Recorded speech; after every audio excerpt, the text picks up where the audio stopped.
So this past week has been about confronting or recognizing or managing or coping with or utilizing the energy of fear. And it so happened that today on Facebook somebody had a little poster by, what's the writer, Paul Coelho, saying something about we may attract what we fear most. Or he said something that what you fear most may happen because that's what you are attracting. And my immediate response was, no, that's not the way it works. In fact, what's happening is that what we fear most may happen because that's what we're attached to. And out of the entire field of pure potential, because that is our attachment, that is what comes quickest. Everything else may follow and flow with it as well, but that's what comes the fastest because that's what we're attached to. And of course we've done confronting fear meditations and releasing fear meditations, and we've talked about this emotion all the time. And of course from a psychological perspective we oversimplify it and we say, oh, fear is an illusion and it's just an emotion and it's low vibrational and all sorts of things. But the fact is that it is a part of your reptilian brain. It's your fight, flight or freeze reaction or response in the world. You require it for survival in a physical body. And because your physical body, like we said, has not been here before, it needs this particular mechanism. And then of course we know that fear is pervasive. Past fear will create now fear, present fear and future fear. And it's pervasive in the sense that everybody else's fear will create your fear. So I didn't feel fear. While I was in Cape Town, I experienced a great deal of pain on the left side of my body. So I decided to check what was going on and I found a lump. And when I came back to Durban, there was too much going on in Cape Town and I was having too much fun to pay too much attention to it. I thought, people, you take care of it. I'll catch up with you later on this one. And I had a great time. I came back and I thought, oh my God, I have to go and check this. And of course the thought about having a biopsy with very big needles gave me a different fear. So the lump was the lump was the lump. I was like, this is cool, we'll check it out, tell the body it's fine, moving on. But the fear of needles was more interesting for me than the fear of the lump. I had no concerns about what the lump might be, but the thought of having to have a needle stuck in me in order to figure out what it was more terrifying. So I put that off for a few days. And then I finally thought, okay, my body went into complete rebellion. It would not get up. It wouldn't move. It was just lacking any kind of energy, and I was tired all the time, blood pressure dropping, because actually it was reacting to my fear. And it wasn't just the fear of needles. I realized I hadn't, in my usual way, told everybody what was going on with me because I had the fear of what other people would say, how other people's fear would now create fear for me. And then of course I didn't want to be vulnerable on the physical level. I mean, how stupid is that? And then of course I didn't want everybody to say, I told you so, you've been smoking for years, give up already. So it was that all of those things coming together and my mind was racing around it. And eventually it just came down to good old-fashioned, dear God, I'm petrified, let's deal with this. So I dealt with it and all is well, fabulous, moving on. What I was left with though was that my greatest fear in the midst of all of this wasn't what would happen or how my physical body would deal with it or how my child would deal with it or what I would say to people or all the I told you so's or anything else. My greatest fear in the middle of all of this was that I hadn't done all the things on my to-do list, on my big purposeful, I'm passionate about list. I mean, I haven't done Shivaratri at the Elephanta Caves, and it's like, wait until I'm done with that. And just as I got past that one, I was like, wait until I've had my grandchildren. And a lot of it was future stuff that lives right now primarily in my imagination. So it was the fear of losing things that may or may not ever happen. And then I thought, oh my God, how much of our fear is just our imaginations based on that all-pervasive past and the conditioned present? How much of it is our attachment to things that may or may not happen? And when we have to confront why they don't happen, is it the fear underlying it that we're more attached to than the dream, that inspiration, that goal itself? And of course we've heard other people talk about this in the form of, are you afraid of success or are you afraid of failure? So for me, fear became this cauldron of energy where my passion for things, my purpose, even my knowing I'm loved and this total faith in spirit, knowing that if I go, people sort it out, it gets sorted. Eventually the fear it wasn't about things. It was about possibilities. So my greatest fear is in not living my possibilities. And then I realized for everybody else, it's different things. Because I've been listening to people in the past week and, for some people, their greatest fear is being locked out of their house. And it sounds like a simple, ridiculous thing to other people, but for somebody who's been homeless, who's never had their own house key, it's a huge, big deal. And so fear is an intensely intimate, personal experience based on the value system by which you're living. And of course, the older you get, the fewer your fears on the one level on the physical plane, and the greater your other fears. So to some extent, the older we get, the more mellow we get, and I'm saying we because I'm getting nicely, disgracefully older. There's a whole lot of emotional and mental fears that actually calm down, and then you begin to look at old age generally and you go, old age is not for sissies. So there's like those sorts of fears. And of course visiting with Nora's parents and looking at how older people actually deal with little things in their daily lives. Like being unable to pee, for example, and the indignity of being helped with that. I mean, those things become more terrifying than they are at age 5 or 15 or 25 or 35. And then, of course, emotional fears subside as well. You outgrow a lot of your emotions. So by the time you get to age 29, you've outgrown the majority of them and you move into establishing a life. And then by the time you get to age 39 and you're ready for your whole soul, you've outgrown a whole other range of them.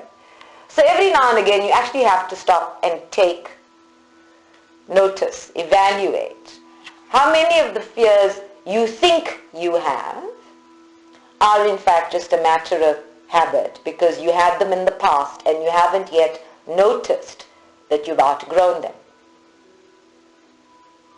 How many of the fears you think you have, and it is predominantly a mind game, aren't fears at all? That they're just an automatic conditioned response to something that you know nothing about.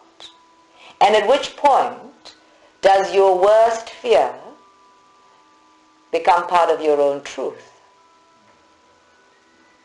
Because when I realized that my worst fear, for me it would be an absolute nightmare to not live all of my possibilities, to be hampered or imprisoned or stuck in some way. It went hand in hand with my life philosophy. What do I want most for myself?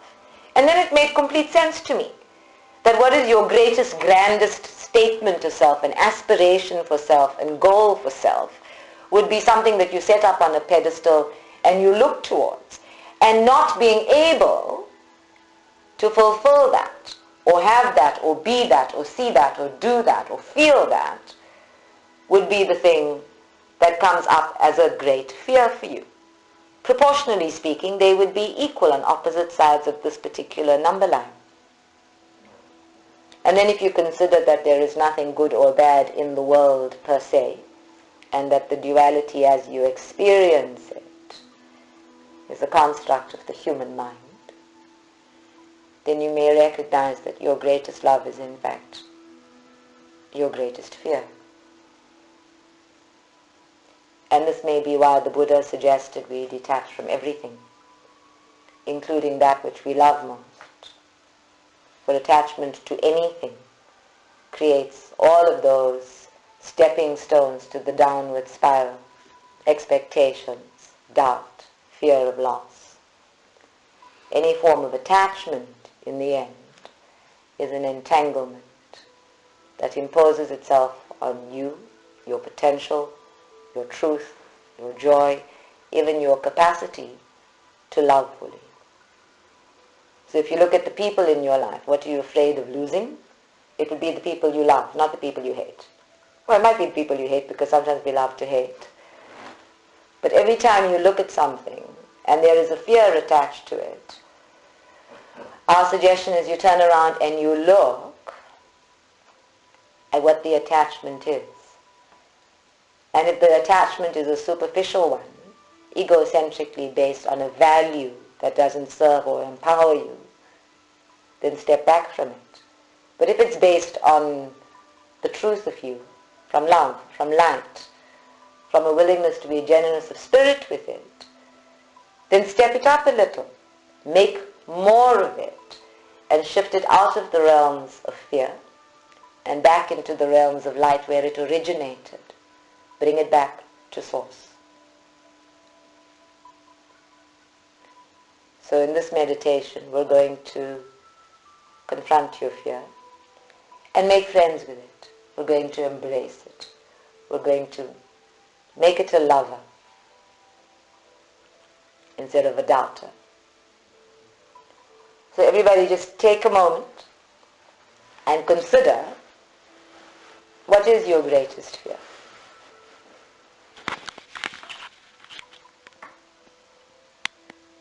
Any questions before we begin? Anis, Fatima? Hello? Questions? Nope. Okay. Any suggestions about what one's greatest fear might be? For some people, their greatest fear is getting old. For others, it's spiders and snakes and, phobias, specific types of phobias. For some people, there's the fear of never being loved. So you actually have to sort through them. Take a moment to sort through them and go to the one that embodies you the most. In other words, the one that lives in your body the most.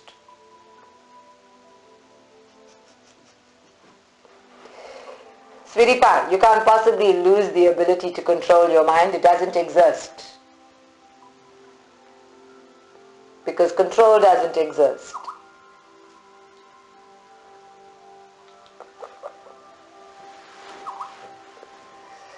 Who is talking to me elsewhere?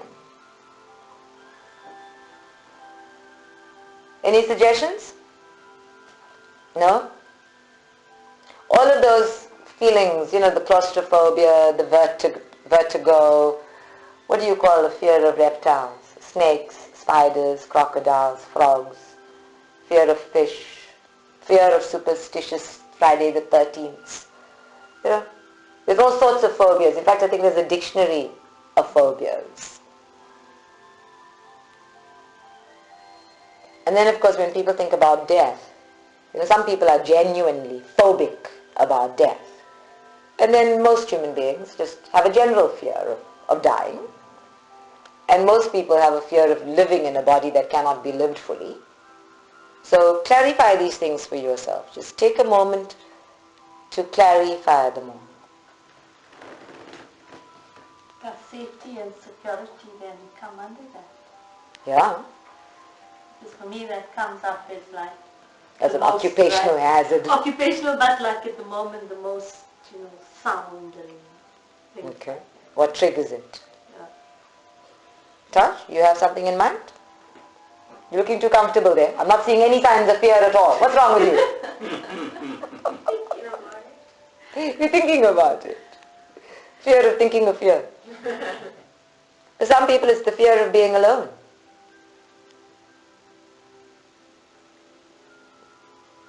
And for most people, interestingly enough, I mean, had you asked me yesterday, or like a month ago, what was my greatest fear, I would have thought, oh please, no. Fear is the kind of thing where as it comes up you go, yeah, bah, humbug, and you manage it and you deal with it and you move on. And it's a moment by moment experience, which is exactly how we live the mindfulness in the center, and live with awareness, and you know that it's intended to serve. And until it started coming up in my body, not like sparks of light, where I feel grace and bliss in myself, but it was like pins and needles at a cellular level. I thought, oh, what is that? And a lot of it can be past lives, in terms of unfulfilled purpose in past lives, for me anyway. Yeah, poverty. Poverty is a huge fear for a lot of people. Thanks, honeys. Or was that Keegan?